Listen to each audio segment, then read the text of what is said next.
Você sabia que os Estados Unidos eles podem impedir que líderes palestinos participem da Assembleia Geral da ONU, mesmo sendo lá em Nova York a sede oficial da própria organização? Pois é, parece que é um absurdo, não é mesmo? Mas isso não só já aconteceu antes, como está acontecendo de novo agora. E essa decisão tem tudo para aumentar ainda mais as tensões lá no Oriente Médio e também isolar os Estados Unidos diante dos seus próprios aliados. Fala galera, beleza? Eu sou o Luciano Dias, sou professor de História e nesse canal a gente trabalha questões sobre geopolítica, sobre política e também história. Então se você gosta desse tipo de conteúdo, inscreva-se no canal para que todos os vídeos que sejam postados nesse canal cheguem até você em primeira mão. E quando você curte e compartilha, você está ajudando o canal a crescer cada vez mais. Poucos dias antes da Assembleia Geral da ONU, o Departamento de Estado americano acabou fazendo um anúncio que vai negar e até revogar vistos de integrantes da Autoridade Palestina e também da Organização para a Libertação da Palestina. Na prática, isso acaba significando que essas lideranças não poderão participar de nenhum dos palcos mais importantes da diplomacia mundial. E a justificativa oficial não é clara, mas a mensagem é óbvia. Quem não interessa a Washington acaba não entrando. Esse episódio acontece em um momento muito delicado. Cada vez mais os países estão reconhecendo oficialmente a Palestina como um Estado. E hoje, cerca de 3 em cada 4 membros da ONU já reconhecem. E o mais surpreendente é que até os aliados históricos dos Estados Unidos, como Austrália, Canadá e vários países da Europa, já estão cogitando seguir pelo mesmo caminho. Ou seja, o timing dessa decisão não poderia ser mais polêmico. E negar vistos não é apenas um detalhe burocrático, ou seja, é um gesto de força, uma forma de mostrar que os Estados Unidos estão controlando a porta de entrada da ONU. Mas isso acaba gerando uma certa contradição. Como que uma organização que se diz universal pode funcionar se seu país sede usa o poder de veto para decidir quem entra ou não? E esse não é o primeiro caso. Lá em 1988, o presidente Ronald Reagan ele acabou barrando a entrada de Yasser Arafat, que é o líder palestino lá da época.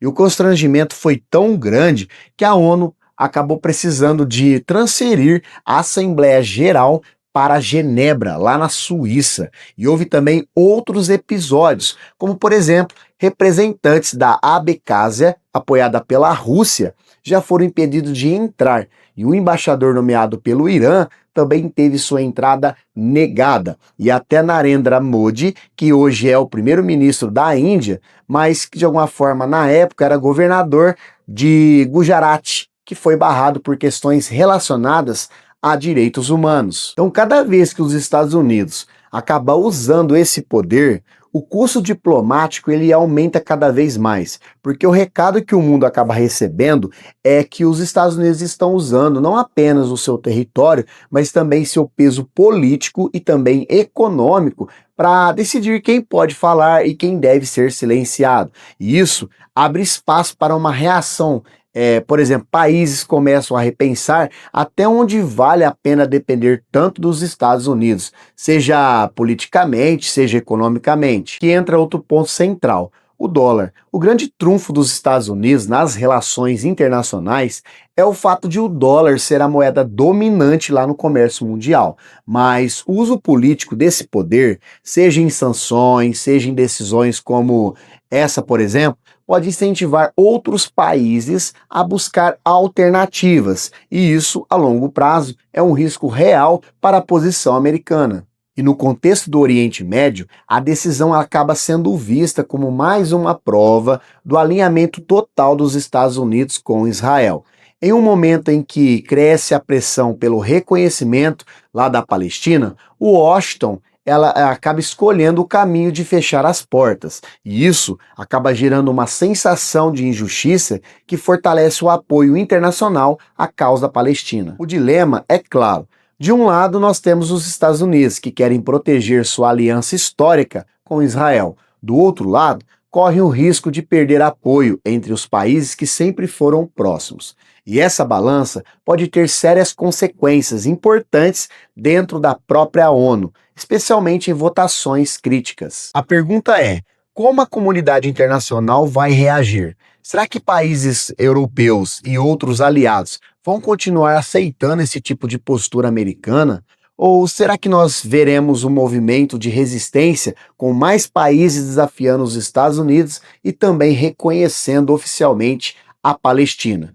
O que já sabemos é que a pressão acaba crescendo cada vez mais e o isolamento estadunidense pode aumentar. Então, quando eu te perguntei lá no começo do vídeo se os Estados Unidos eles realmente podem impedir a presença de líderes palestinos na ONU, a resposta para essa pergunta é sim, eles podem fazer isso, eles já fizeram isso antes e eles estão fazendo isso novamente. E esse gesto pode ter consequências muito maiores do que parece, porque lá no fundo não se trata apenas de vistos, mas se trata de poder.